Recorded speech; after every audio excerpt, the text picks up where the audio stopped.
शुभाशीष प्यारे बच्चों, सामाजिक विषय की इस कक्षा में आपका स्वागत है।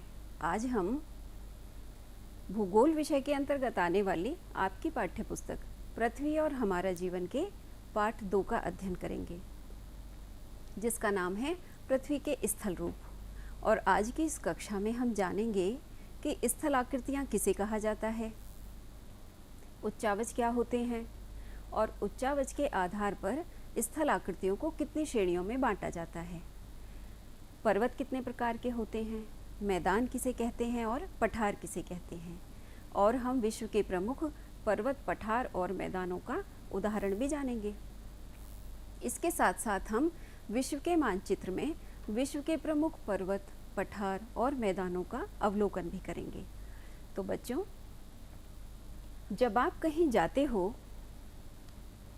तो क्या सारे रास्ते पृथ्वी की सतह एक ही जैसी दिखाई देती है? नहीं ना, क्योंकि धरातल पर यानी पृथ्वी की सतह पर कहीं ऊंचा है तो कहीं नीचा, इसमें कहीं गड्ढे हैं तो कहीं टीले, कहीं रेत मिट्टी है तो कहीं कंकर पत्थर। और ऐसा आपने खेतों में भी जरूर देखा होगा, कुछ खेत ऊंचे होते हैं और कुछ खेत नीचे होते हैं।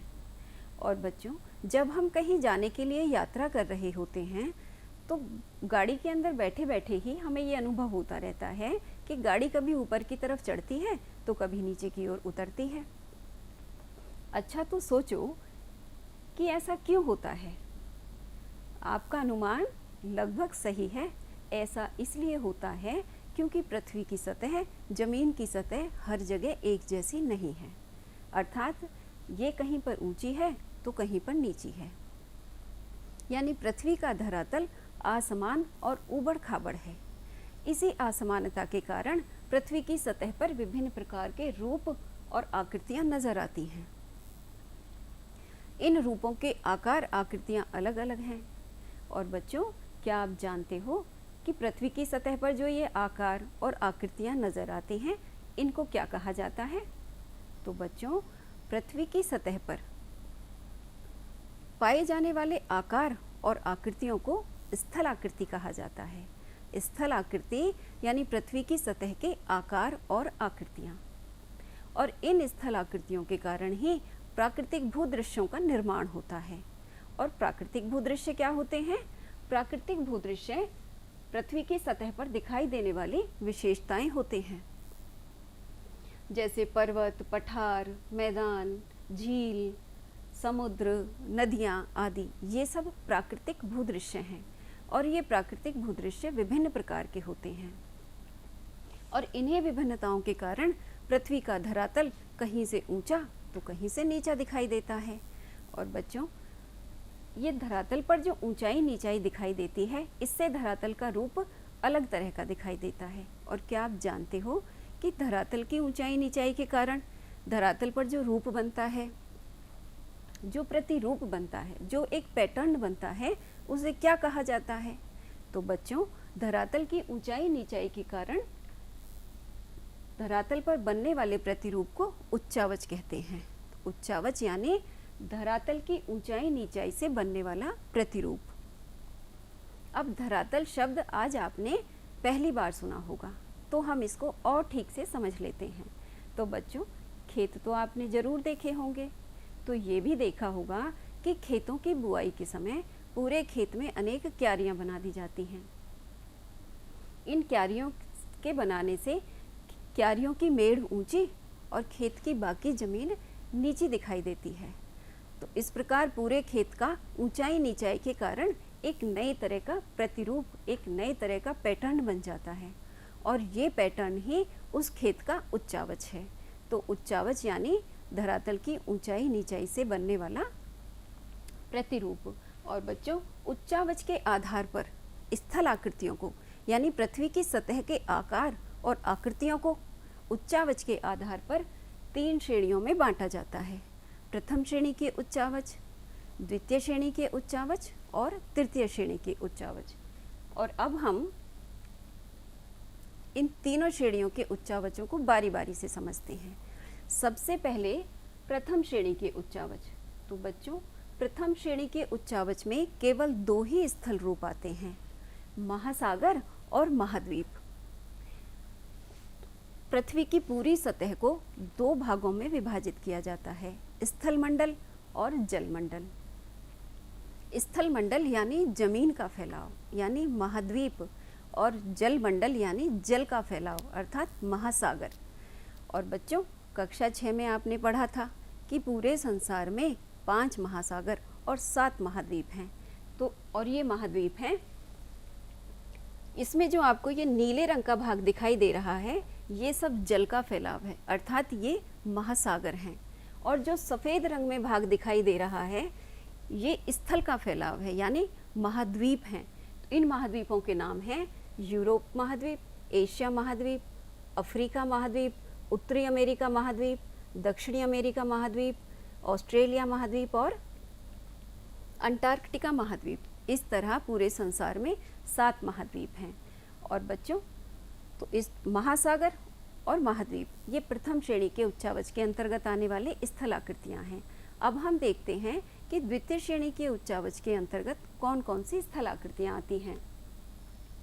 तो बच्चों, पर्वत, पठार और मैदान ये द्वितीय श्रेणी के उच्चावच के अंतर्गत आने वाले स्थलाकृतियाँ हैं और ये केवल महाद्वीपों पर पाई जाती हैं। और इसके बाद है तृतीय श्रेणी के उच्चावच। तृतीय श्रेणी के उच्चावचों के अंतर्गत टीले, नदी घाटी और डेल्टा आते हैं। तो इस तरह ये तीसरी श्रेणी के उच्चावच के अंतर्गत आने वाली स्थलाकृतियाँ हैं। बच्चों, अब आपके मन में एक प्रश्न उठ रहा होगा कि स्थलाकृतियों में इतनी विभिन्नताएं क्यों हैं। तो बच्चों, किसी भी क्षेत्र में जो स्थलाकृतियाँ पाई जाती हैं उनके निर्माण में उस क्षेत्र में पाए जाने वाली चट्टानों की महत्वपूर्ण भूमिका होती है। और पिछले पाठ में आपने ये भी जाना था कि चट्टानें अनेक प्रकार की होती हैं। तो जो चट्टान जैसी होती है वो वैसी ही स्थलाकृति का निर्माण करती है। जैसे जो चट्टान बहुत कठोर और मजबूत होती है उससे पर्वतों का निर्माण होता है, और जो चट्टानें अपेक्षाकृत कम कठोर और कम मजबूत होती हैं उनसे छोटी छोटी पहाड़ियाँ, टीले और मैदान इनका निर्माण होता है। और बच्चों, निर्माण के आधार पर स्थलाकृतियों के मुख्य 3 प्रकार हैं: पर्वत एवं पहाड़ी, पठार और मैदान। और बच्चों, याद करो कि ये कौन सी श्रेणी के उच्चावचों के अंतर्गत आते थे। बिल्कुल आप सही सोच रहे हो। पर्वत, पठार और मैदान ये द्वितीय श्रेणी के उच्चावच के अंतर्गत आते हैं। और अब हम सबसे पहले इन तीनों स्थलाकृतियों को बारी बारी से समझेंगे। सबसे पहले पर्वत एवं पहाड़ियों के बारे में समझेंगे। बच्चों, पर्वत अपने सुंदर मौसम और सुहावने मौसम के कारण, सुंदरता के कारण सबको अच्छे लगते हैं। और आपने भी तो पर्वतों की ज़रूर सैर की होगी।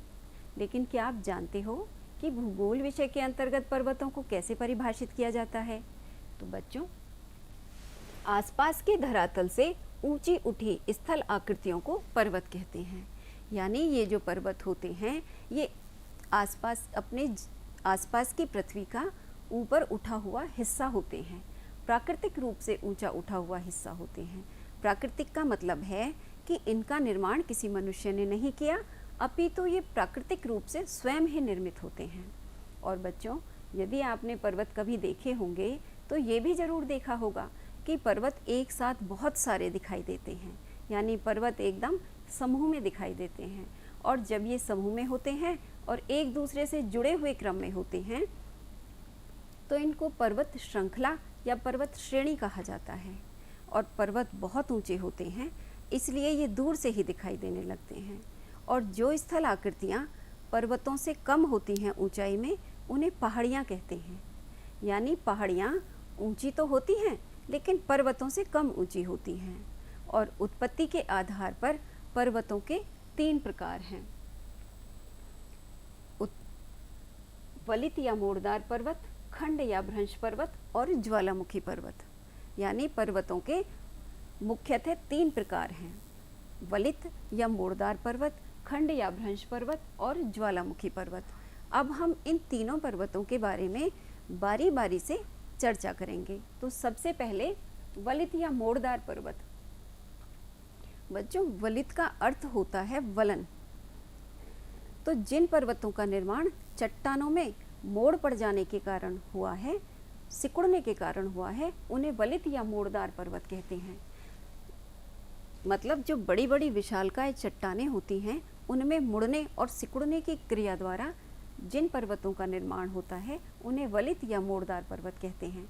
पिछले पाठ में आपने जाना था कि पृथ्वी की आंतरिक संरचना परतदार है और ये परतें चट्टानों से बनी हैं तथा पृथ्वी की आंतरिक शक्तियों के कारण जब ये चट्टानें गति करती हुई एक दूसरे के निकट आ जाती हैं तो इन चट्टानों में मोड़ पड़ जाते हैं और इन मोड़ों के परिणाम स्वरूप मोड़दार पर्वतों का निर्माण होता है।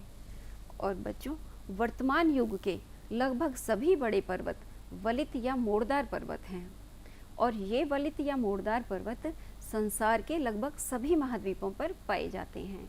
अब हम विश्व के प्रमुख वलित या मोड़दार पर्वतों के उदाहरण देखते हैं। तो बच्चों, हिमालय पर्वत, एल्बुर्ज पर्वत, आल्प्स पर्वत, एटलस पर्वत, रॉकीज पर्वत, एंडीज पर्वत, ड्रेकन्सबर्ग पर्वत और ग्रेट डिवाइडिंग रेंज, ये सब वलित या मोड़दार पर्वतों के उदाहरण हैं।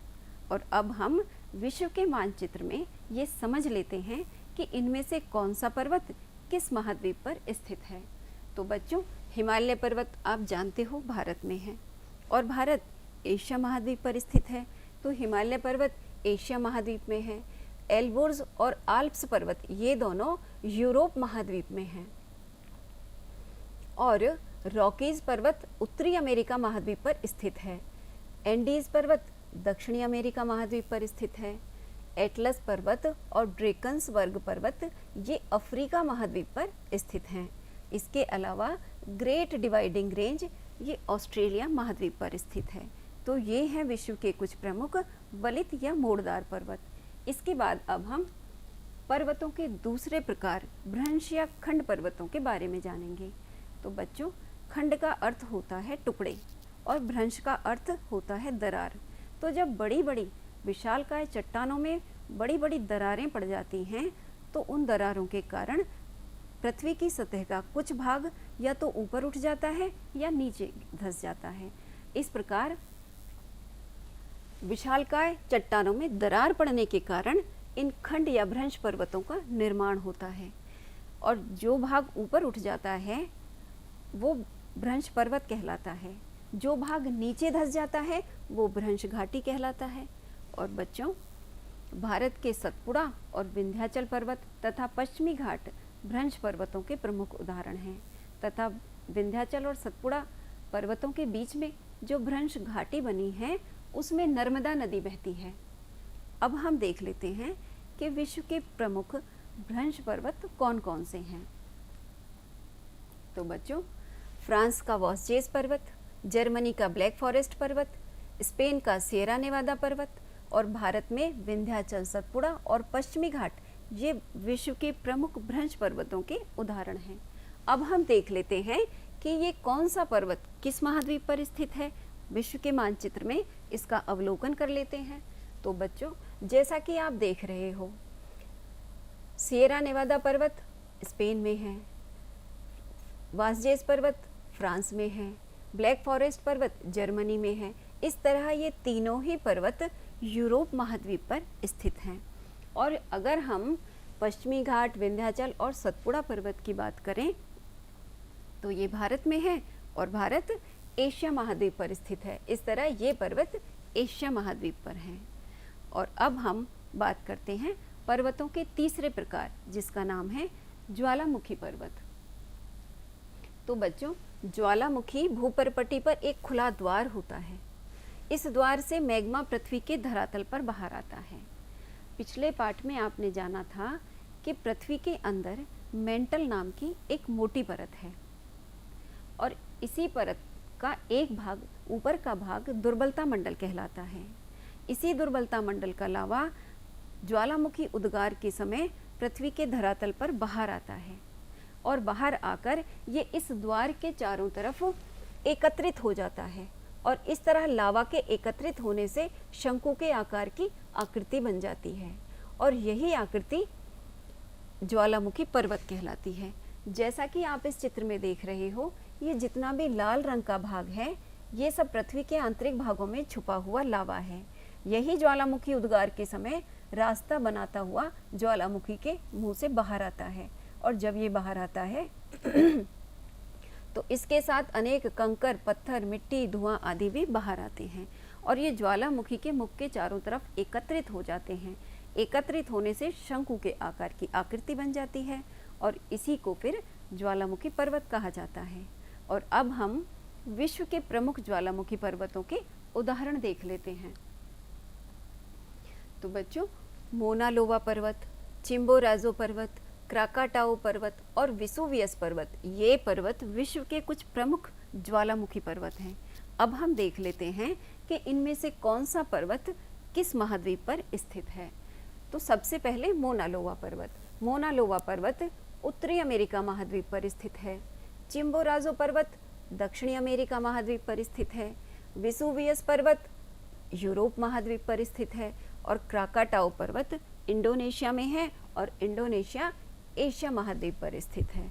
इस तरह ये हैं विश्व के कुछ प्रमुख ज्वालामुखी पर्वत। और बच्चों, अच्छा बताओ कि प्रथम श्रेणी के उच्चावचों के अंतर्गत कौन से दो स्थल रूप आए थे? सोचो बच्चों, आप सही अनुमान लगा रहे हैं।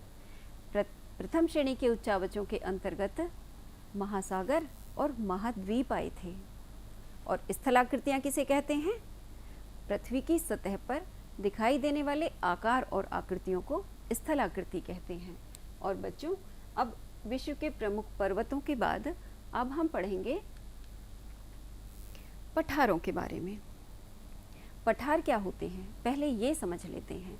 तो बच्चों, पृथ्वी पर अपेक्षाकृत ऊंचे एवं चौरस स्थल रूपों को पठार कहते हैं। इनके शिखर समतल एवं सपाट होते हैं और इनके किनारे खड़े ढाल वाले होते हैं।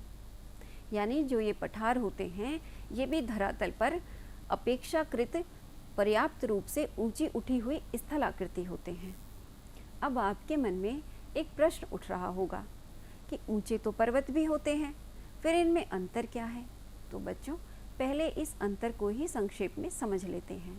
देखो, पर्वतों के शिखर नुकीले होते हैं लेकिन पठारों के शिखर समतल और सपाट होते हैं।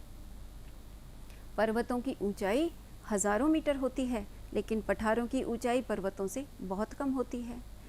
पर्वतों पर वन संपदा पाई जाती है, पेड़ पौधे, जड़ी बूटियाँ, औषधियाँ, ये सब चीज़ें पर्वतों पर पाई जाती हैं।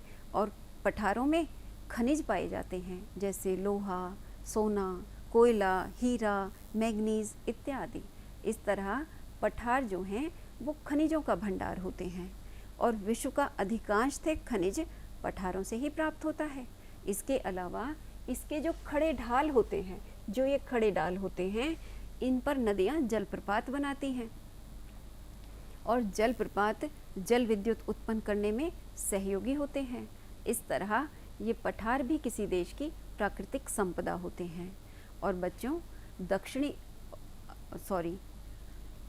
अफ्रीका महाद्वीप का तो अधिकांशतः भाग पठार ही है। और यदि हम अपने देश भारत की बात करें तो भारत का प्रायद्वीपीय भाग भी पठारों का प्रमुख उदाहरण है। और अब हम विश्व के प्रमुख पठारों का अवलोकन कर लेते हैं और देखते हैं कि विश्व के प्रमुख पठारों के उदाहरण कौन कौन से हैं और ये विश्व में कहाँ पर स्थित हैं। तो बच्चों, साइबेरिया का पठार, पश्चिमी ऑस्ट्रेलिया का पठार, ब्राज़ील का पठार, कोलंबिया का पठार और कनाडा शील्ड, ये विश्व के कुछ प्रमुख पठार हैं। अब हम विश्व के मानचित्र पर देख लेते हैं कि ये इनमें से कौन सा पठार कहाँ स्थित है। तो बच्चों, साइबेरिया का पठार एशिया महाद्वीप में है और कनाडा शील्ड उत्तरी अमेरिका महाद्वीप में है।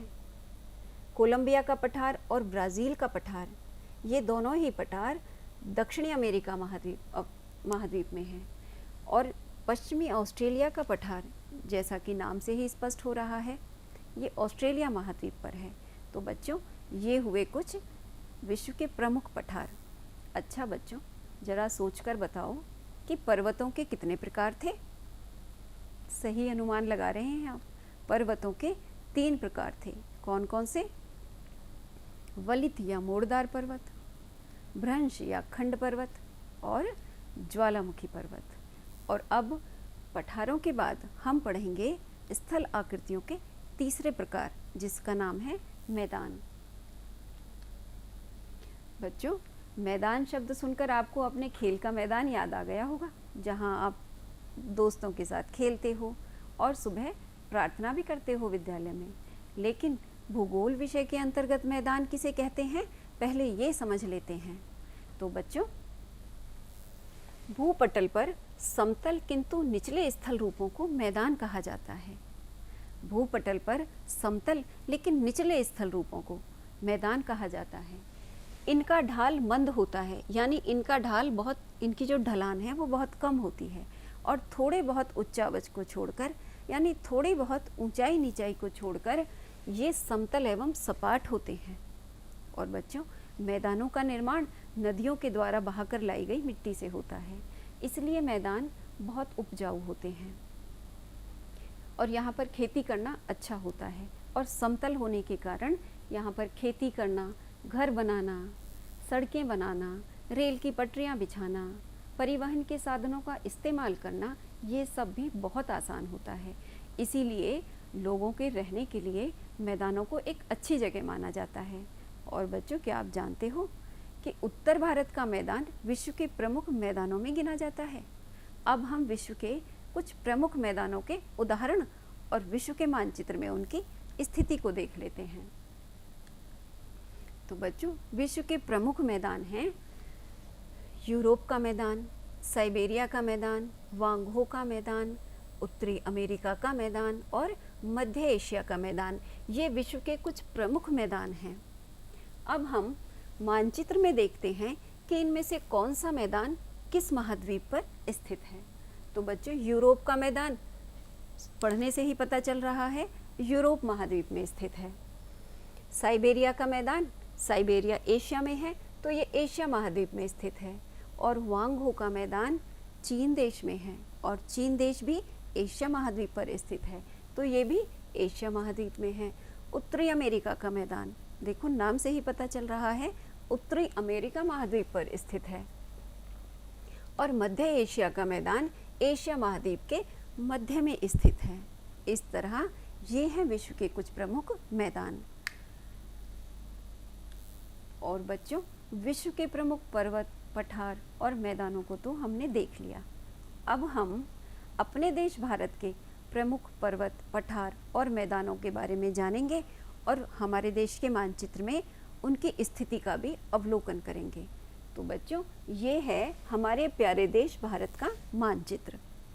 अब हम इसमें देखते हैं कि हिमालय पर्वत कहाँ हैं, क्योंकि हमने पढ़ा था कि हिमालय पर्वत वलित या मोड़दार पर्वतों का उदाहरण है। तो सबसे पहले हिमालय पर्वत को देखते हैं। तो बच्चों, भारत के मानचित्र में ये बिल्कुल ऊपर की तरफ, यानी भारत की उत्तर दिशा में सबसे ऊपर ये हिमालय पर्वत है।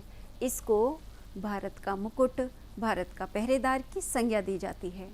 और ये पश्चिम में जम्मू कश्मीर से लेकर पूर्व में अरुणाचल प्रदेश तक फैला हुआ है। तो ये है हमारे देश का हिमालय पर्वत, जो कि वलित पर्वतों का उदाहरण है। उसके बाद हमने पढ़ा था भ्रंश पर्वतों के बारे में और जाना था कि विंध्याचल, सतपुड़ा और पश्चिमी घाट भारत के भ्रंश पर्वतों के उदाहरण हैं। अब देखते हैं कि मानचित्र में ये कहाँ स्थित है।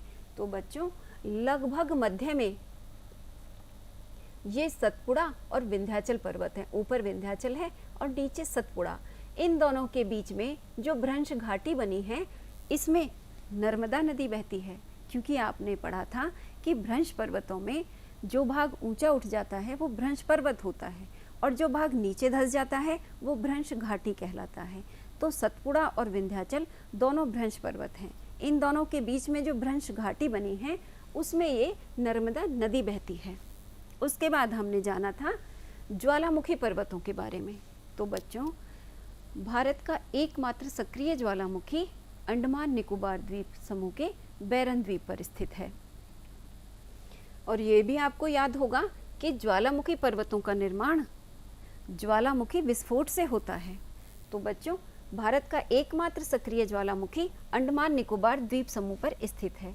और अंडमान निकोबार द्वीप समूह कहाँ है? ये बंगाल की खाड़ी में नीचे की तरफ। इसी द्वीप समूह में एक द्वीप का नाम बैरन है और इसी बैरन द्वीप पर भारत का एकमात्र सक्रिय ज्वालामुखी स्थित है।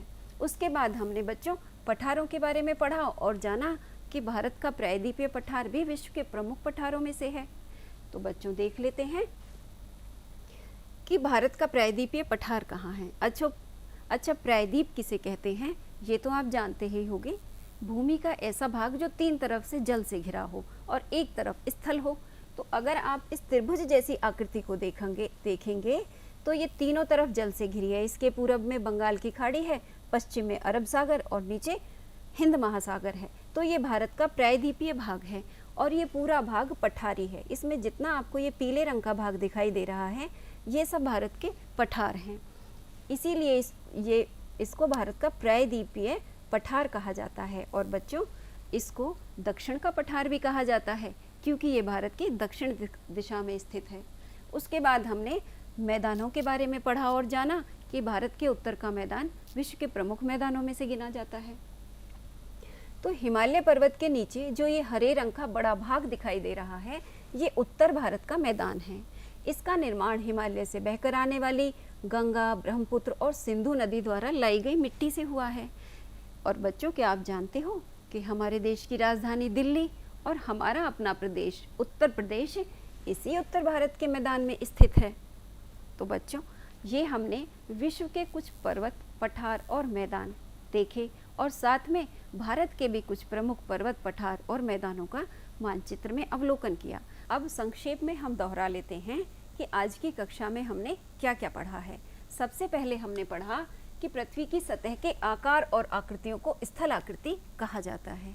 उसके बाद हमने उच्चावचों को पढ़ा और जाना कि धरातल की ऊंचाई नीचाई से बनने वाले प्रतिरूप को उच्चावच कहते हैं। हमने ये भी समझा कि उच्चावच के आधार पर स्थल आकृतियों को 3 श्रेणियों में बांटा जाता है। उसके बाद हमने स्थल आकृतियों के प्रमुख 3 प्रकारों को पढ़ा जिसमें हमने पर्वत, पठार और मैदानों के बारे में बात की और ये जाना कि उत्पत्ति के आधार पे पर्वत भी 3 प्रकार के होते हैं। वलित या मोड़दार पर्वत, जिनका निर्माण चट्टानों में मोड़ पड़ने की क्रिया द्वारा होता है। दूसरा था खंड या भ्रंश पर्वत, जिनका निर्माण विशालकाय चट्टानों में बड़ी बड़ी दरार पड़ने के कारण होता है। तीसरा था ज्वालामुखी पर्वत, जिनका निर्माण ज्वालामुखी विस्फोट की क्रिया द्वारा होता है। उसके बाद हमने पठारों के बारे में पढ़ा और जाना कि साइबेरिया का पठार भारत का प्रायद्वीपीय पठार विश्व के पठारों के प्रमुख उदाहरण हैं। उसके बाद हमने मैदानों के बारे में पढ़ा और जाना कि यूरोप का मैदान, उत्तर भारत का मैदान, हुआंगहो का मैदान, साइबेरिया का मैदान विश्व के प्रमुख मैदानों में गिने जाते हैं। और बच्चों, अब आपको अपनी पाठ्य पुस्तक में इस पाठ को दोहराना है और इस दिए गए कार्य को करना है। आप अपनी अभ्यास पुस्तिका में इस गृह कार्य को, अभ्यास कार्य को उतार लीजिए और फिर भारत के प्रमुख स्थल रूपों की एक सूची बनाकर भारत के रिक्त मानचित्र में उनको प्रदर्शित कीजिए। उसके बाद आपको विश्व के रिक्त मानचित्र में हिमालय पर्वत, एटलस पर्वत, एंडीज पर्वत को प्रदर्शित करना है और ब्राज़ील का पठार, कोलंबिया का पठार और कनाडा शील्ड पठार को प्रदर्शित करना है और उत्तर भारत का मैदान, साइबेरिया का मैदान, हुआंगहो के मैदान को भी विश्व के रिक्त मानचित्र में छायांकित करना है। तो बच्चों, आज का पाठ आपको समझ में आ गया होगा। अगली कक्षा में नई नई जानकारियों के साथ आपसे फिर मुलाकात होगी। तब तक के लिए धन्यवाद।